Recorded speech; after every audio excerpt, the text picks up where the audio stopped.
about a game. It's a rich thing. What's up, y'all? It is Tasha. I am back with another video. Thank you so much for stopping into my channel. If you are new here, thank you so much for stopping in. Hit that subscribe button below before you get out of here. If you are not new, y'all know we are back here for another review of Put a Ring on It. Child, I don't know what's going on with OWN in the episode.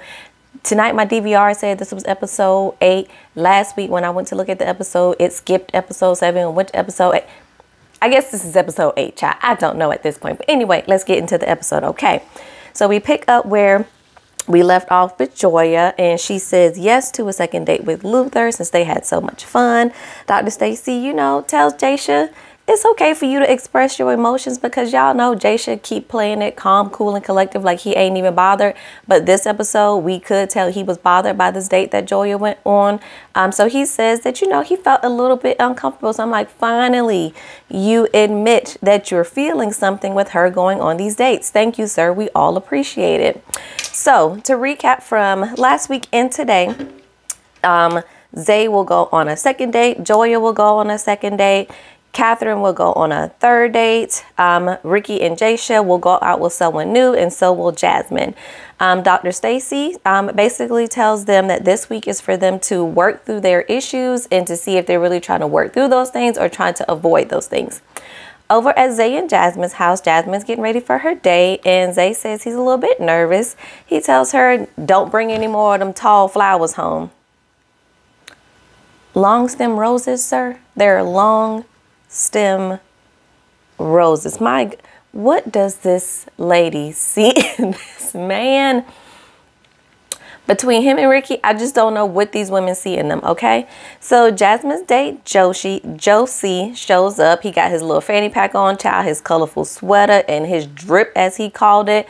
And he thinks a different perspective can change your life. So here he is different. I said, well, okay then.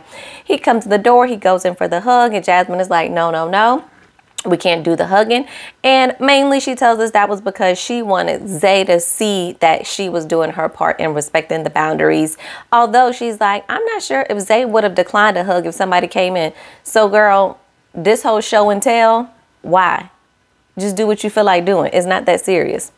So her and her date go ice skating, which is a very cute and different date. He tells her, you didn't want to give me a hug, but, we got here on this ice. What happens if you fall? And she's like, well, you better catch me. But also, we got boundaries of physical touch. You can't have it both, Jasmine. You can't have it both. She says she felt really comfortable with Josie. He didn't really try anything. He tells her that he's been single for 7 months now. He's never been married, but he has been engaged. He says that really people, before jumping into relationships, they really need to get to know themselves because so many people are just jumping in and not knowing who they are. She really appreciates his communication with her, eye contact that he has with her, because she says that that is an issue for Zay. And I was like, Josie over here with his little salt and pepper beard, he gave me a whole different perspective than he gave me when he first walked in. I thought he was going to be like a little F-boy with his get up and his drip, as he called it. But he was really telling her some really good advice. And I think their conversation was really intellectually stimulating, in my opinion. I'm like, this seemed more like your speed. I think you need to go ahead and secure a second date right now, okay?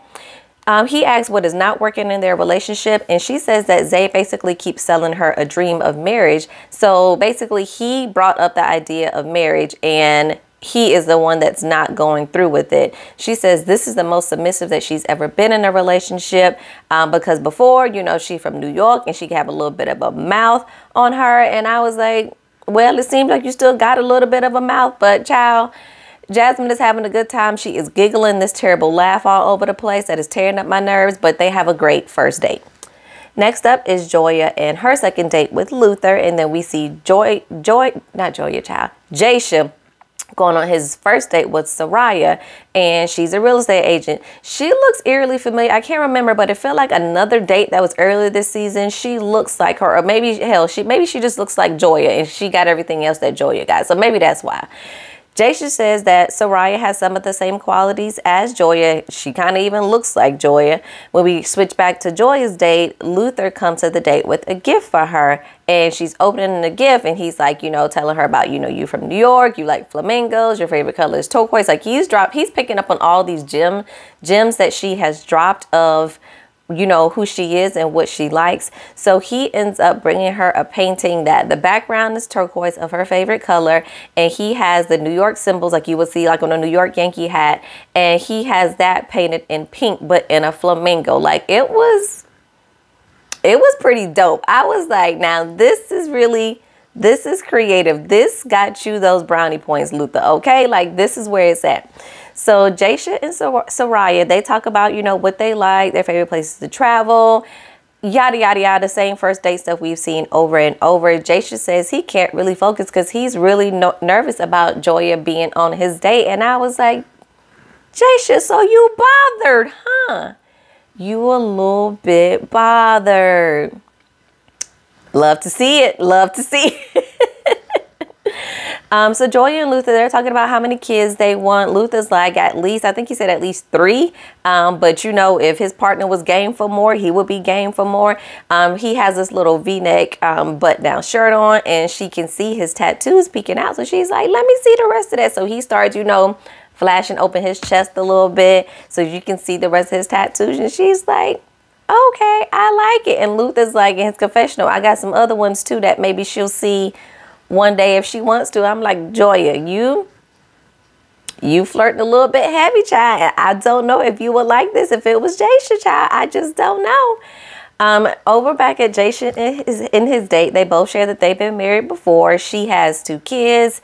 His date does share that she, you know, wants to get married again. She's not in a rush to have more kids, and she's not pressed for it. But if, you know, her partner wanted more children, she would go ahead and have more children. And Jasha acts like he's intrigued about that. And I'm just like, but this is kind of similar to what Joya wants. So how is this really any different than what you already have at home? Yes, his date didn't say that I for sure want another baby and I want one now, but she didn't completely cut off the idea of potentially wanting to have a child and wanting to get married. Jasha, make it make sense. Luther asked Joya if, you know, this was 2 years ago, would you be interested in me? And Joya says yes. She says, I almost really don't want to stop the conversation because it is so good. Like our connection is so good. Our eye contact is great. And I'm like, let me find out Joya really feeling Luther. I mean, Luther seems to be very cool. Like, I don't have any issues with him. He seems like a great guy from what we're seeing. So, and the attention to detail, honey, with the picture of knocking down her favorite color, her favorite animal, and where she from. I mean, that's some smooth game to put on just the second date. So, hey, I ain't mad at her, okay? So then we see Zay and his date. They meet up at a boxing gym. He says that he likes her vibe. She's very mellow. So he has a lot to think about. Child, when Zay be talking, he just be saying stuff and you just don't know where the stuff comes from. Like, what you mean you like her vibe and she's really mellow? So he has a lot to think about in terms of what? In terms of her versus Jasmine, in terms of what you need to do to change yourself. What exactly does that mean? Because you don't know enough about her to really have to think about if you want to continue to go on a second date or pick her a Jasmine. Like, Zay just be talking to hear himself talk, child. He says that basically they had some energy on that first date, so he's excited about the second date, I guess. He says he keeps hearing from his dates, you know, that communication is important, and it's really been hard to hear that about himself, that he really doesn't maybe communicate that well. And I was like, but isn't that something Jasmine has been telling you, sir? So it's not like what they are presenting is new information. It's just coming from a different person. So I'm not understanding why this is so hard, or this is a revelation, or maybe because it's coming from multiple people that it's a reality check. I don't know. But the court is not presenting new information to you, Zay. The light bulb just needs to finally either go off or you just need to leave this woman alone, okay? So his date asks if the rules are different for the second date, and because she's like, you can give a stranger a hug, and he's like, nope, Rules are still the same. There's no physical touch. She almost low-key tries to convince him otherwise, but Zay stands his ground and he shockingly does not give in. But I don't really think he's feeling her that way either. So there's that. So back over to the couple, Catherine and Marcus, because at this point, they are a couple in my opinion, okay? So Marcus was in Dallas actually for business, and he actually came back to Atlanta when he realized he was going to get another date with Catherine. So they head into the restaurant, and he says that, you know, you are a priority for me, and just as much as I'm trying to secure deals there with business, I'm trying to secure this deal right here with me and you. I said, well, okay, Mr. Marcus. Okay. He tells her that he is happy with her growth because as they're talking about the conflict resolution discussion that they've had the prior week. And she's having some realization that she doesn't always fight fair. Marcus says the best advice for Catherine right now is to run for the hills and get with him. I said, now I can get with half of that. She should definitely run for the hills, but Mr. Marcus, I'm not sure if she should run into your arms quite yet. I still don't know all the way how I feel about Marcus. Like, I still can't tell if he's putting on or he's really genuine. I feel like this date has been the most genuine we've seen him with Catherine and really trying to get to know her and it not being so much about the physical stuff. So I did appreciate that, but I still got my eye on Marcus, okay? Marcus tells her that he doesn't think Ricky can accommodate what she needs and he can do so effortlessly. And I was like, well, okay, again, Catherine, he has a point. Ricky cannot give you what you need, so you need to listen a little bit. There are much better options out there for you, Catherine. I'm going to need you to end this with Ricky at the end of this. That's all. You don't have to go with Marcus, but I'm going to need you to realize Ricky ain't it, okay? So Ricky is on a date with Kay Renee, and she tells us that she is in her 40s. She doesn't tell us her exact age. And the minute I saw this lady and how she was looking, I said, now, why did y'all waste this lady's time? Why did y'all waste this mature lady's time with Ricky?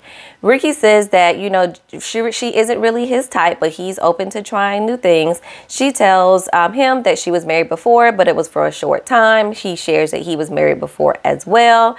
Y'all, you can see that this lady is looking at him with these little braids that he got in his hair, and she is just like, now, why did y'all bring me on a date with somebody that could be my son? Why?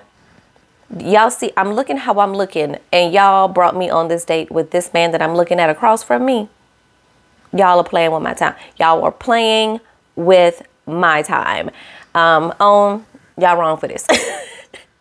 He asked her for some advice in the situation with, you know, Sheila feeding him. And the minute he said that, Kay was just kind of taken aback, like, I don't know about all that. Kind of how the rest of us was like, we don't know about all that.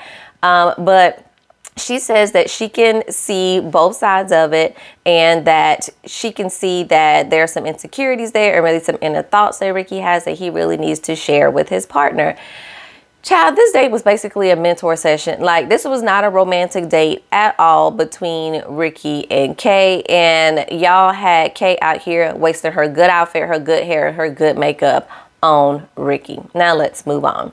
So back at Joya and Jasha's house, she's coming in from her date. He's already home. He's feeling some kind of way because he's like, damn, Joya came in here looking amazing. Like, she wearing this dress I ain't never seen before. She got the shoes on. He's like, this is what he get for a second date? Well, okay then.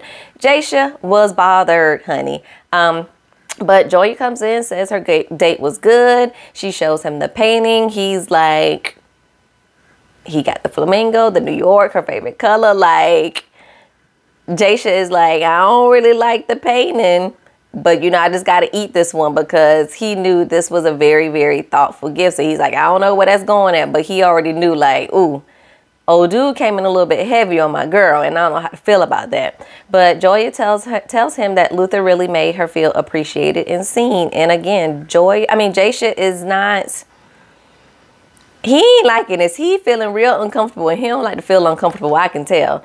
So Jasha tells Joya about his date and how basically her and Joya had a lot in common, and Jasha's ego, you can see, is a bit bruised because as he's kind of telling her about his date and how, you know, she's similar to Joya. Joya's just like smiling and telling him about her date with Luther. And he's like, I don't know how to feel with her coming home so happy about this date.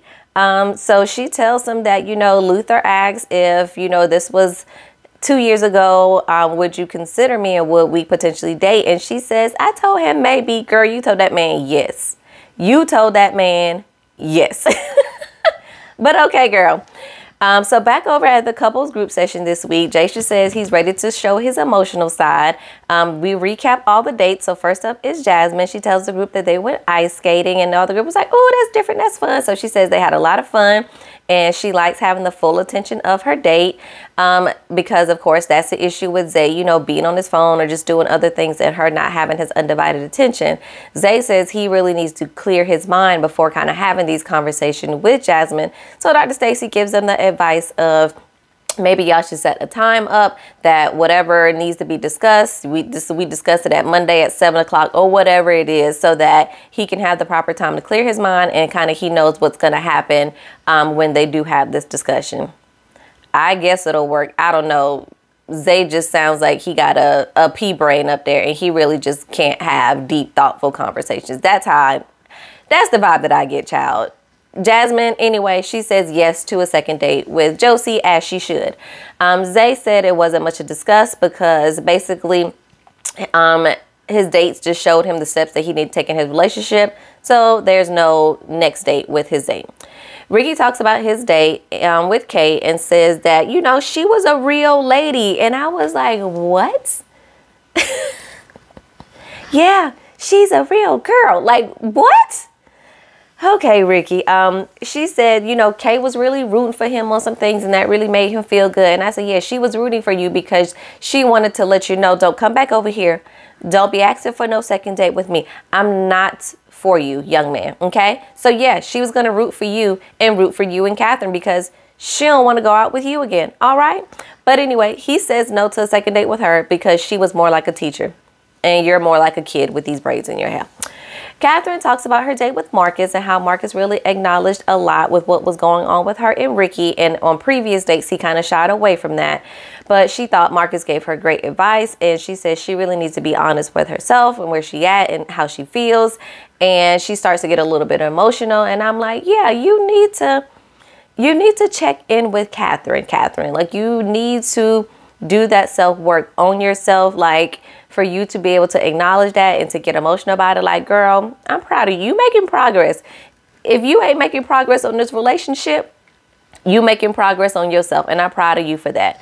Dr. Stacy tells the group as she's, you know, Catherine's crying, that they really need to give themselves and their partners grace, especially at this point in the process, because you have to ask yourself if you can be with the person with who they are right now, which is a work in progress. And that was... we all are forever going to be in a work in progress. Nobody's ever going to reach the epitome that they are perfect or they have nothing to work on with themselves. So I really like that advice that Dr. Stacy gave them. Ricky says he really, you know, wants Catherine to fix herself and he wants to be there to help her. How are you going to help her when you need to do work on yourself, sir? You need to first help yourself by going to somebody's barber and getting these braids cut out your head. First thing. And then after that, how you gonna help her when she seems to be the backbone and the one helping you and your family? Make it make sense, Ricky. Make it make sense. Catherine says, of course, Marcus will be getting a fourth date because they are a whole couple out here. But she says she wants to figure out some things, which is why she's going out on another date. I guess is you gonna figure out if you going, you know, stop fooling with Ricky and try it with Marcus or just decide to be by yourself. I don't know. But Ricky says he wants her to figure those things out. Jasha talks about his date and how she's basically a mini Joya. When asked what Jasha learned, it was basically nothing. Y'all know how Jasha do. He says all these words, but then sometimes really doesn't say much of anything like he normally does. But Jasha says no to a second date because he says he is happy where he is at. It's now Joya's turn to talk about her date with Luther. And child, Joya starts beaming the minute she starts telling the group about the gift that Luther gave her child. Like, she is like y'all gonna hear about this date and y'all gonna hear about this gift because I absolutely loved it, okay? So she tells the group that gifts is her love languages, and it's really the small gifts. And she says that she's told Jasha that because Jasha will, of course, kind of plan trips and do these things, but these gifts are for the both of them to enjoy. It's not anything that's solely for her. So the painting meant a lot for her, to her, because it was just for her. It wasn't anything that she had to share with anything else. Jasha starts to get teary-eyed, which is shocked because, again, this whole time we really have not seen much emotion out of Jasha. And Jasha says that it really hurt him because he says he's trying the best that he can, and to basically hear her basically say his effort isn't good enough or his effort is kind of missing the mark, it really made him feel some kind of way. Like, I was really shocked. So I can't wait. I hope next week's episode picks up here and we can dig a little bit deeper as to how Jasha is feeling and why this brought so much emotions out of him. But we also see that next week the guys are going to go tuxedo shopping and the girls are going to go look at wedding venues. So it's probably getting close to just a few more episodes left before they have to make a decision. But I thought this episode was pretty decent, especially, again, because we finally have gotten something out of Jasha. This whole time, it's really just been Jasha just kind of acting like he ain't worried. He got his girl. None of this stuff bothers him. But finally, we see that something has bothered him. And I want to dig a little bit deeper into that. Dr. Stacy, dig a little bit deeper next week, okay? But anyway, y'all, that was this week's episode of Put a Ring on It. Drop your comments in the comment section below, and we will chat it up in the comments. I'll see y'all next week. Peace.